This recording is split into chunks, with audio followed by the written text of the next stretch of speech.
Welcome back to the Scrum. We're going over all the series right now, and they are finally getting turned up. We have new PWHL teams. We're going to check out all those cities. Matthew Schaefer wins the Calder. Of course he did. We knew it, but we still want to talk about him. Get in the Scrum.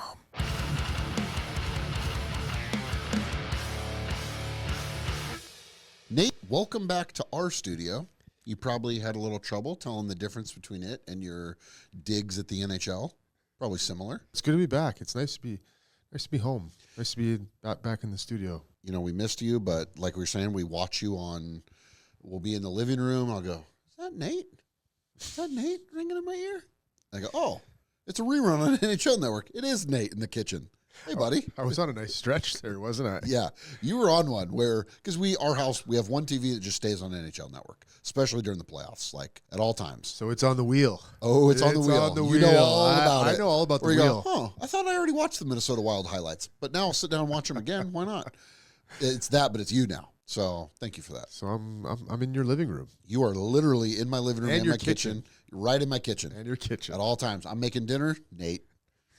I'm doing anything. I'm going through the mail. Nate, still there. It's great. Well, now I'm back here with you. And then eventually I'll get back to being in your kitchen and living room again. You know, we're happy to share you with the NHL. Nate, last night we had a gigantic Game 5 in the Ducks Golden Knights series.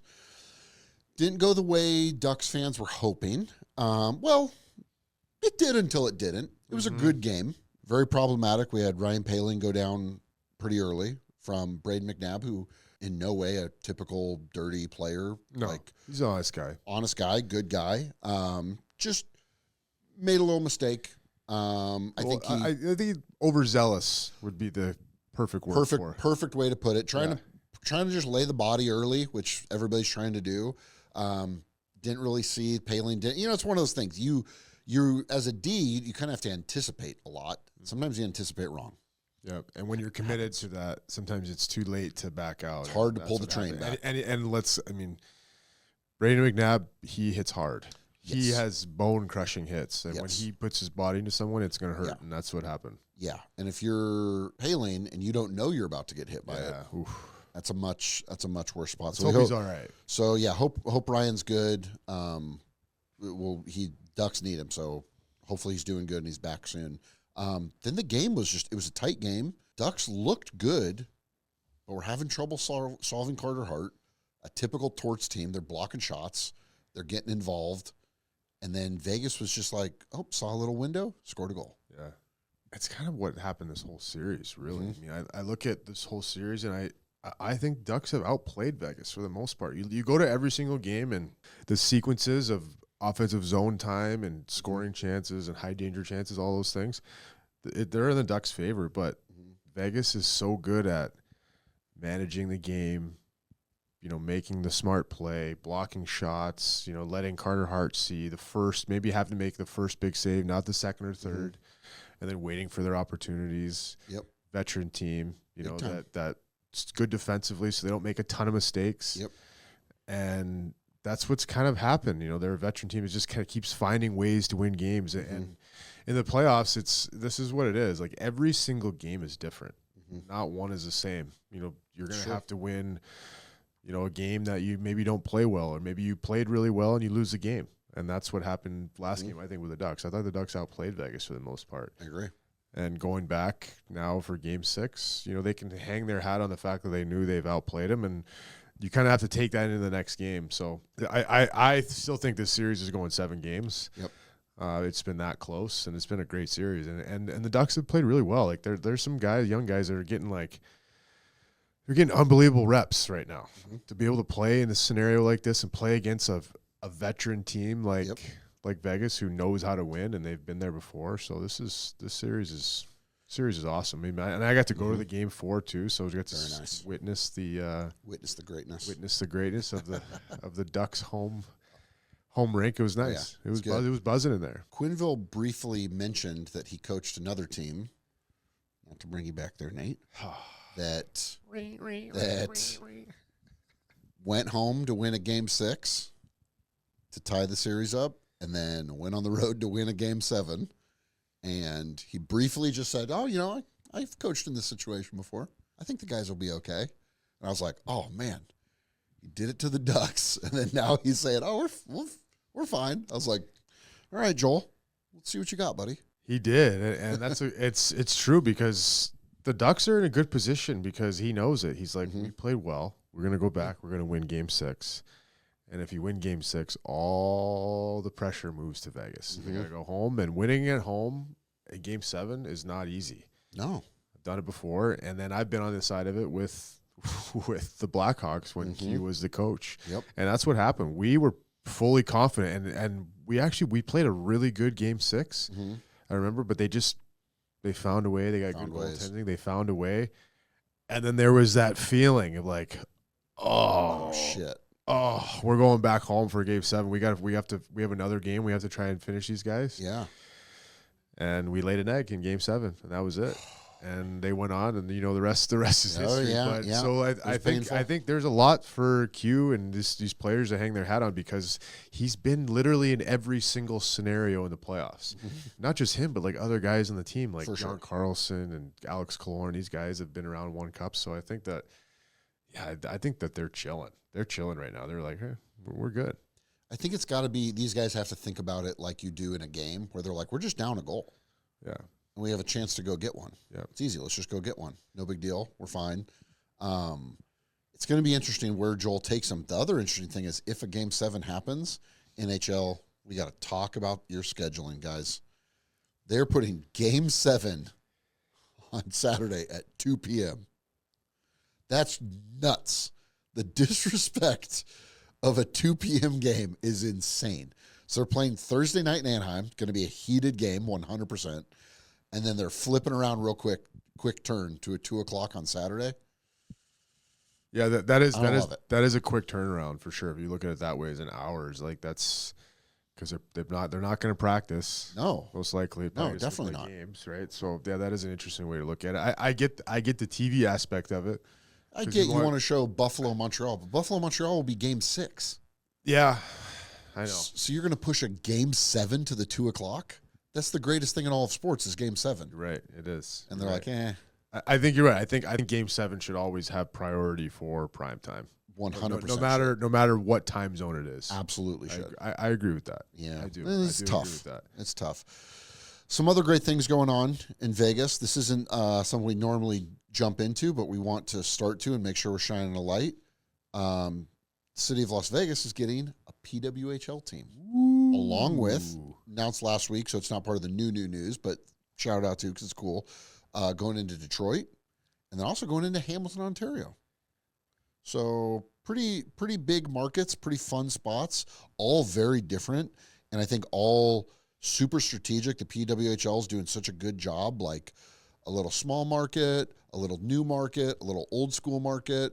It's great. Sick. I think it's great. Yeah, I mean, the PWHL is growing big time too. You see the numbers and how big. Oh, yeah. I mean, you could now more players with more teams, and I mean, this is going to be unreal with Vegas too. Now having a team like having that, you have the Aces, WNBA, Golden Knights. Yep. Football. They're going to have the big support system. Huge there. I mean, the PWHL is always great. I'm sure they're going to get some. They're going to have some, some super smart people running these things, putting in the work that have been around, know everything. It's going to be great. I'm really excited for it. And I'm excited to just regularly go to PWHL games because it's kind of hard from here.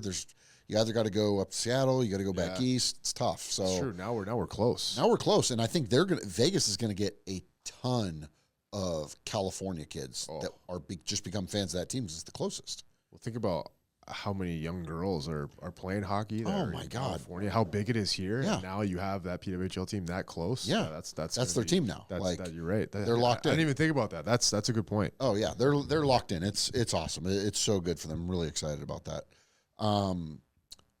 Sick colors too, by the way. Very good colorway in Vegas. I like the green. Very good. Little military green. Yeah. Oh, the jersey's going to be lines up well with VG, doesn't it? Look. Just saying. We've done some work with the PWHL, with some players, with some teams.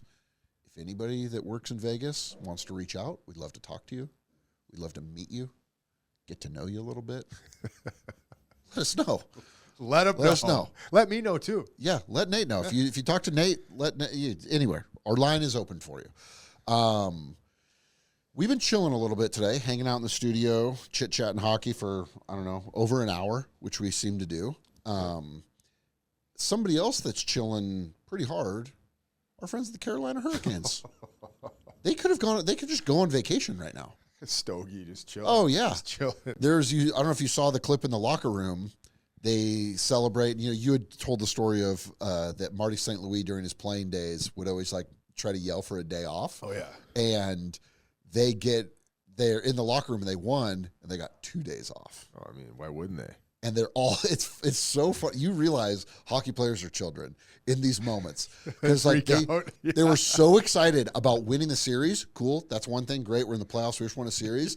They get told they have 2 days off and they are raging over 2 days off, going so hard. It's like they just got told, hey, you're not going to school on Monday or Tuesday. It's it would be like 12-year-old boys being told they don't have to go to school for a week. And you see that reaction of kids are oh, yeah. Oh, yeah. That was literally their exact reaction.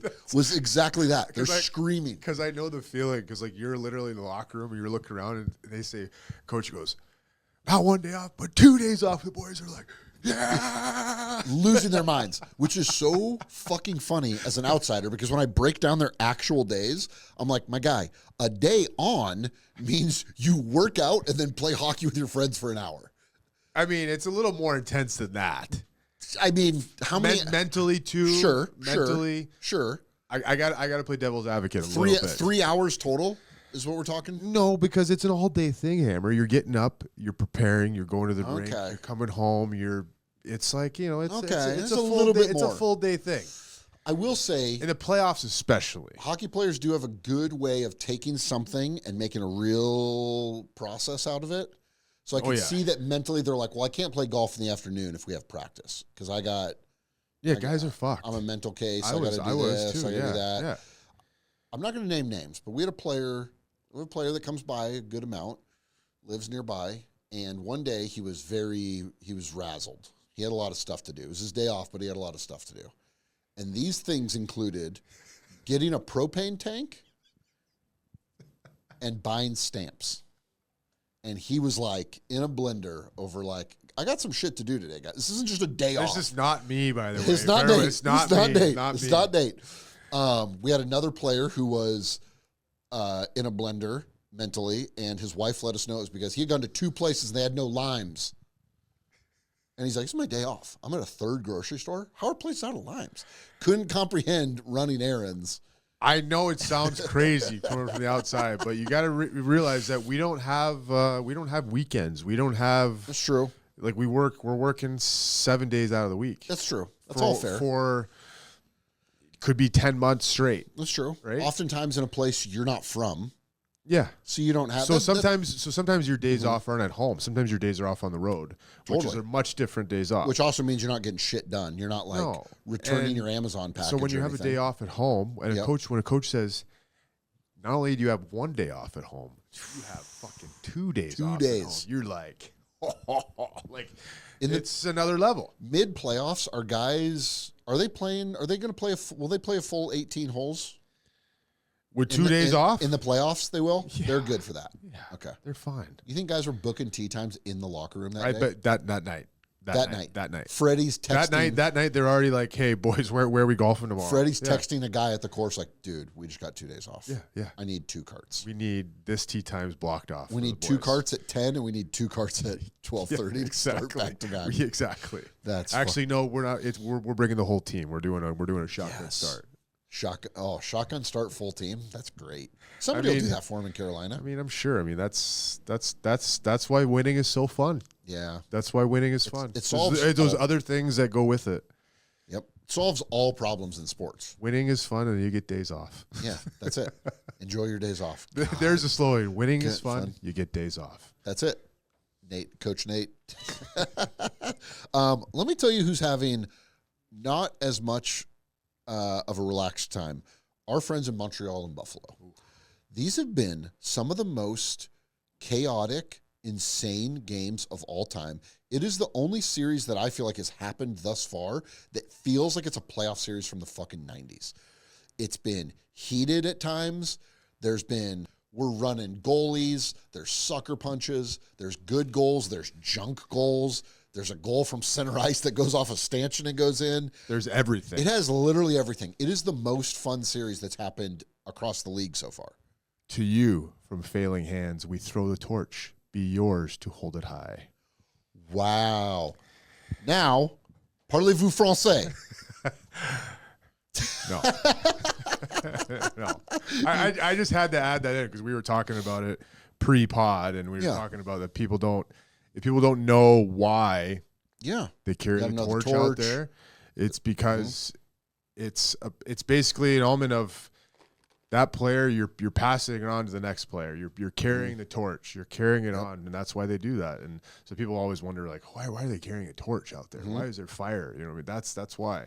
That is Rocket Richard. Yes, which is pretty fucking cool. It's very fucking cool. And the way that city, I mean, the city is different, but the way the team, we went there a few years back and visited a player that was on the team. And right away when we got there, we were introduced to a gentleman who they said he will take care of everything for you. He was very nicely dressed in a sweater with a little Canadiens pin. And he introduced himself and said, whatever you guys need, I'll take you anywhere on the concourse. I'll do anything. I'm kind of just like a liaison for friends. This is awesome. And we're walking. He's kind of like, I'm like, I want to know everything. I describe every room we pat. I want to know it all. And he's like, oh, no problem. That's the locker room's over here. Is here. We're kind of walking. And he's like, oh, this is for the families. This is for the alumni families. And I'm looking at all these rooms, and I'm like, is the alumni family room like 3 times as big as the family room? And he was like, oh, yes, of course. He's like, we welcome all alumni back and their families. There has to be a lot of rooms, a lot of alumni. I was just like, whoa. Okay. It's another level. I'm like, this is a storied franchise. This is insane. I'll say this before I talk about the series, and I didn't understand, and there is definitely there's a privilege, there is a history, and there is a novelty behind, like, once you play for the Montreal Canadiens, there is a meaning behind putting on that sweater. And I didn't realize the magnitude of it until I got to do it.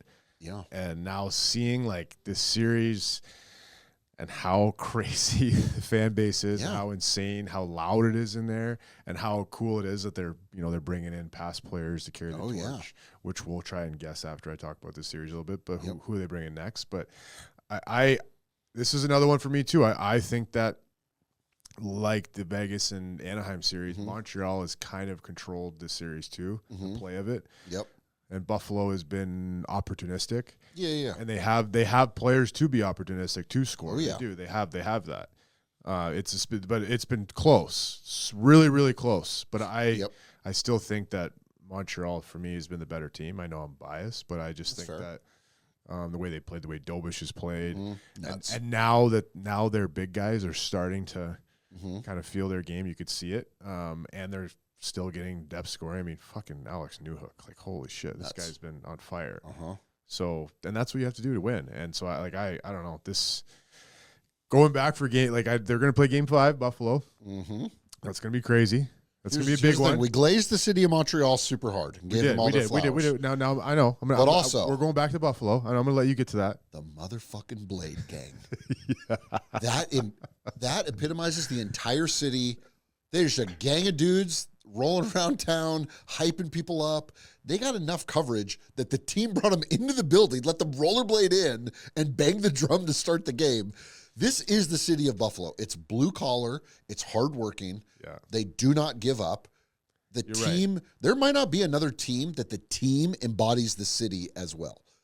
Their work ethic of how they play is the city. You're right. It is incredible. They got this fucking Zach Benson kid looking nuts. Hey, Sabres did a fucking great post. Scores on his 21st birthday.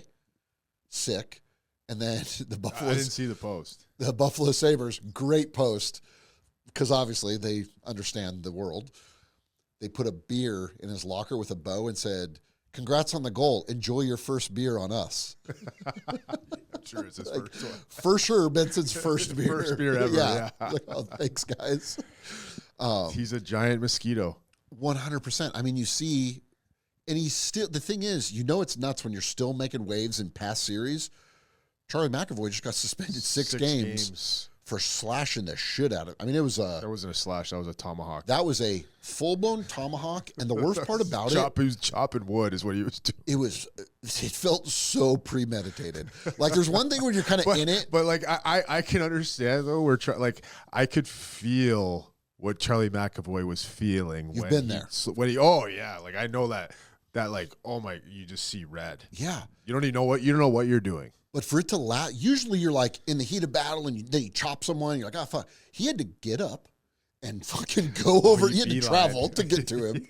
And then was still mad enough to tomahawk him. I was like, oh boy. Right away, I was like, this is bad. Yeah. Well, this is a bad one. Benson, this kid is good, man. And he's good at what he does, and he works, man. Yep. He works his tail off. It's unreal. I love that this series has been so back and forth because this feels like there's no way this doesn't go game 7. And the storylines behind it, like the way, like Lindy Ruff, he's been around forever. He's coaching Buffalo, and then you got Marty St. Louis, this new younger coach, and he's like a young Jedi to me. Like the way he talks, for sure. He his way he thinks, and it's just I don't know. He's and how much these players want to play for him.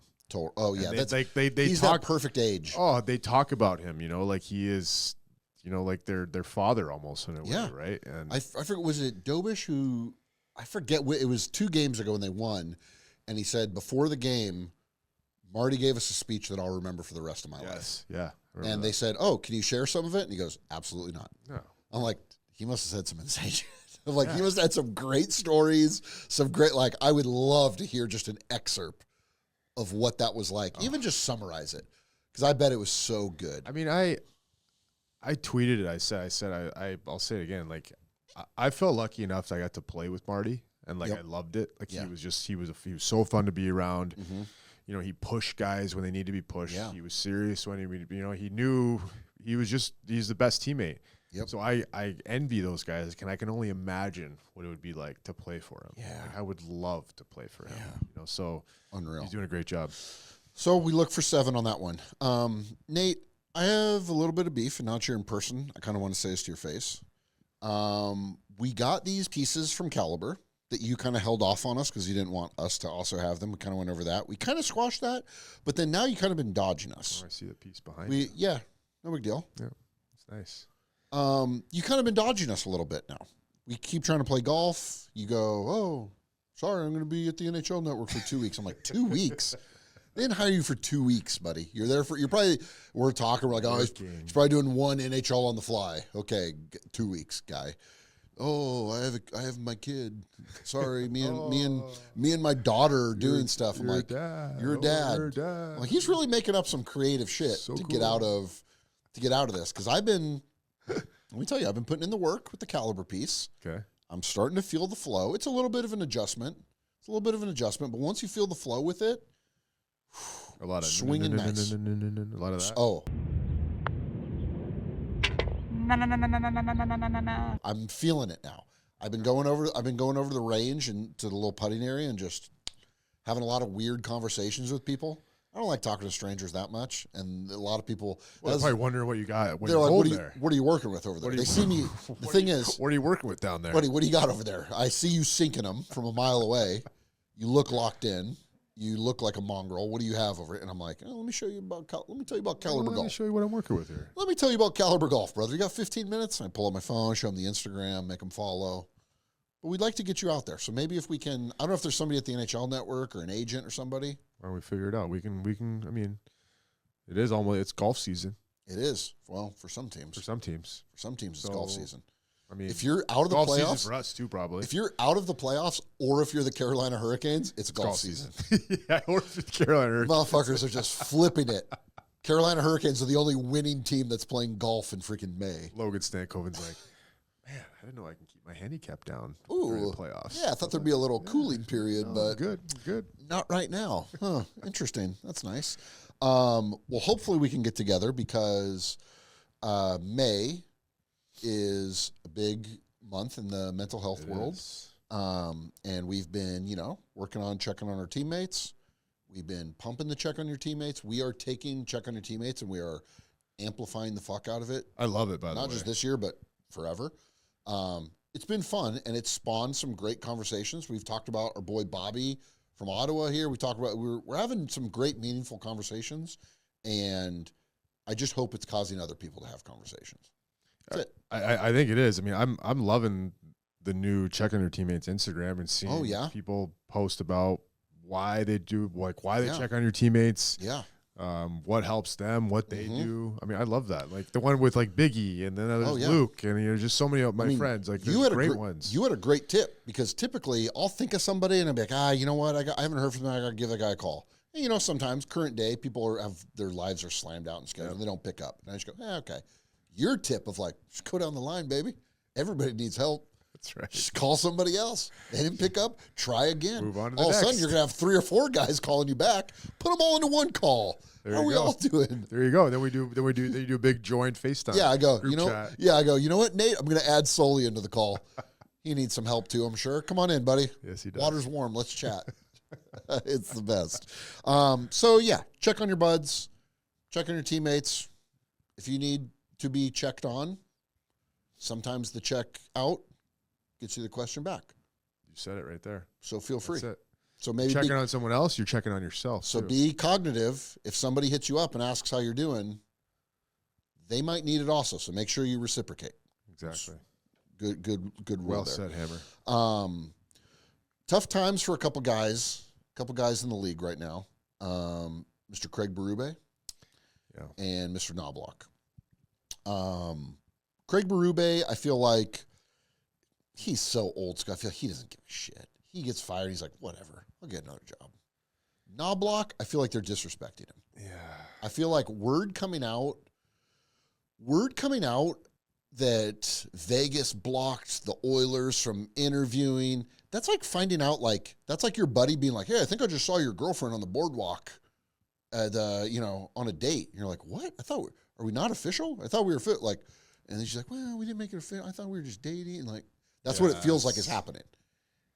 I mean, the first one, Berube, that one we could all predict. Like that was a matter of time. Like I think that we knew that Chaika and company were probably going to bring in a fresh voice, fresh face. No matter, like Craig Berube's a really good coach, but I think they need somebody new. Wasn't the group for him? No, that's fine. He'll get a job for sure, 100% with another team soon. Absolutely, he's the guy for somebody. He is 100%. He could be. Yep, 100%. Now Knobloch, that one is. Man, I was thinking about this and what you said. Like, I can't imagine you wake up. Yep. He's in Edmonton. Yeah. Maybe he's going to the rink. Sure. And he sees that someone's shopping around another coach to take his. Yeah. I mean, it's and rude. Oh, they wanted to talk to this coach. They're not even allowed to. Yeah. He's like, what the fuck? I don't know. So I guess we knew changes were coming in Edmonton. I just didn't. I mean, I didn't foresee him being one of the changes because you got to think he's. I don't know. He's done a good job. He's been in the Cup Finals 2 out of 3 years. He's been there. Proof that literally nobody's safe, especially because the season ends and we find out Leon's hurt. Yeah, Connor's hurt. Bouchard's hurt. All these guys are hurt, and somehow we're going to axe Knobloch for not deploying. Like, I mean, I think he's done a great job with what he's for sure with what they had there. With what they've had there, and at the same time, I know you have 2 superstars, but that's not easy to navigate sometimes. It's really not. So I think he's done a good job. So I mean. If he's not going to be their guy, someone else is going to pick him up real quick. Yeah, somebody will grab him. Someone will grab him. They'll see what he's done here. Yeah. I mean, you saw maybe the Leafs. Ooh, wow! How about that? A little swap. A little Rumorville there for you right there. Oh, a little swap. That could fit. Swap would be interesting. Yeah, there you go. Ooh, a swap. Yeah. Hey, can you trade coaches? Can you do a 1-for-1 trade of coaches? That would be great. I don't know what Knobloch's making, but I think somebody could figure it out. Probably not as much as what Berube's making. Yeah, maybe not. But they report he's making 4.5. Yeah, you factor in taxes. Who knows? It's a wash. Yeah. You get a new group. Now he gets Gavin McKenna. I don't know. Just maybe think about it, guys. We're spitballing here. We're just spitballing. We don't know the rules. We're a couple consultants. We're not oracles. We don't know all the rules, but we're just here to do our thing.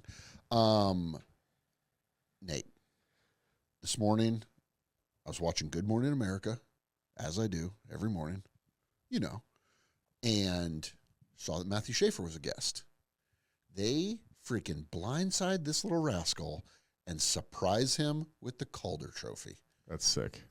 I felt so bad for him. He's crying. I'm like, you didn't have to do the kid like this. He's emotional. They're like, oh, I see you're crying. Like, well, I'm like, oh my God. I'm like, I haven't seen that clip yet. I gotta see. oh, it. poor watch kid, it man. I mean, it's great. It's obviously happy tears. I'm sure he's very happy about it. But like, I just felt for him. I'm like, oh, he's so young, and like, I'm sure after he's like, fuck, I just cry on TV. Damn it. Like, I mean, that's great though. I mean, that just shows like you could just tell how good of a kid he is. Like, oh yeah, unanimous vote. Yeah. Unanimous vote as number one, which is unreal. The kid was nuts. Like he saved what the Islanders had of a season, made it exciting, made things fun. They barely missed the playoffs. Fine. I think they're still happy with, things going forward. I had heard obviously a lot of the hype and the lore and, just watched him play. And then when we were on Long Island late in the season, our buddy Matt, who does video with the Islanders, chatting with him after the game, and Schaefer comes up and he's talking to some kids and, whatever. We talked to him for 5 minutes, and after he walked away, I told him, I'm like, oh, this kid's going to be the future of the league. And he's like, you see what I mean? I'm like, dude, he's talking to like, it doesn't seem like a big deal, but the way there were little kids that were hockey players. He knew they were hockey players. He knew their positions, knew kind of stuff. And he was the way he was hyping these kids up and saying, oh, Matt showed me some of your video. I like how you walk the line. That inspires me. It's really helpful. Like, I'm like, the way he's talking to these kids, like, this feels like he's been in the league for 10 years and it's just like, I know how to work. I'm like, living with Matt Martin. Matt Martin's just teaching this kid how to be a pro. Yeah, like, I mean, it's unreal. He has like that it factor. He really does. He has that it factor on and off the ice. You can see it. I mean, he really. I mean, I think he could say that he's kind of saved the Islanders franchise big time. Like big time. Now they get this guy to build their whole team around, and he's going to be the cornerstone of their franchise for the next 20 years. 100%. He's like you said, he's mature beyond his years. He's obviously openly been through a lot, losing his mom, and he's handled everything gracefully. Big time. And then you said, like, to live with Matt Martin, who's an ultimate pro, and get to learn and be around his family, and you just like, I haven't seen him play live, and I haven't met him, but he's like one of those kids that like you want to meet. I want to be around him. I wanted to see what he's about. 100%. You said it though. He's a once in a lifetime kind of player person. 100%. And he's like, as an organization, you look at these things and you go, this kid's going to play 15 years for our team or something like that. Yeah. But he's going to be a part of our organization because the Islanders are one of these really good organizations. He's going to play here for 15, and then the rest of his life, he's going to be a great ambassador because he's a good guy. So as an org, you're like, oh, we just got a lifelong Islander. That's a great way to look at it too. Yeah, lifelong. right. Hey, do they have an alumni room? I've never seen it. I should check it out. Next season, we should do a tour of see if we can hit all your alumni rooms in 1 year. It's actually not a bad idea. It'd take us a while, but that might take us 2 seasons. Hey, if you did a group email and emailed the PR guy for every team you played on, but have them all so they can say, I'm coming to every alumni event. Hey guys, I'm trying to hit every room. I figured I should put you all on one email, make this easier. Just wrote a mass email to 9 teams. Yeah, please give me the information for your alumni room. I think the Islanders might. The Islanders downstairs was very nice. They had the first I had ever seen this. They have the player room or the player family room. They had a coach's family room, and it was beautiful, beautiful facilities there. So, I think there's got to be an alumni room down there somewhere. I'm sure there is. Well, the Islanders, they do it right. They do it right. We'll talk to Cheese. Yeah, we'll find out. I'm sure Cheese has got something. If not, I'm sure he could put us in. Yeah, tuck us away somewhere. Figure it out. We'll make it to the island next year. We should make it to the island. Absolutely. Speaking of the tour with all these teams, we've been collecting your gloves. Sean in our office is a glove psycho, and he's been given the budget to, when they pop up, get the Nate Thompson gloves. So we already have Tampa. We acquired these bad boys from Winnipeg. The Peg. You saw these. These put a little sparkle in your eye. I love these gloves. These are my favorite gloves. Just the colors, and they're great. Sick. It's a beautiful piece. It's a nice piece. We're going to continue on. When we get a new set of gloves, we might not mention it, but we'll put them on the table for everybody to see as the studios become the official Nate Thompson Museum. I like it. Those are cool. So enjoy. Good job, Sean. Sean's doing a great job Doing a of great hunting job. down all your stuff. He's doing a really good job. Absolutely. Those are some of my favorites right there. We will continue. It's a beautiful set of gloves. To be continued. We have to deem the scrum of the week, and we're in the playoffs, so we're not getting a ton of like our traditional scrum. I've got an idea, and you can kind of, I'm just going to say it, and then you can agree with me or you can push back on me. Okay. My scrum of the week is the entire Buffalo-Montreal series.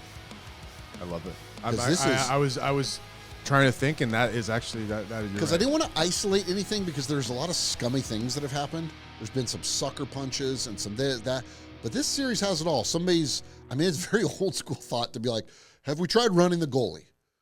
Like that's not check. Check. Okay, we did. Did it work? Sam Carrick's like, no, it didn't work. Have we sucker punched anybody? Check. Okay, we tried. Yeah, nice. Yep. And they still came back. They still won, tied the series. Okay, let's go. It is a battle, and I think it's only going to get worse. Yeah. No, it's been fun to watch. That is a great scrum of the week. That series? So scrum of the week, all 4 games. Yeah.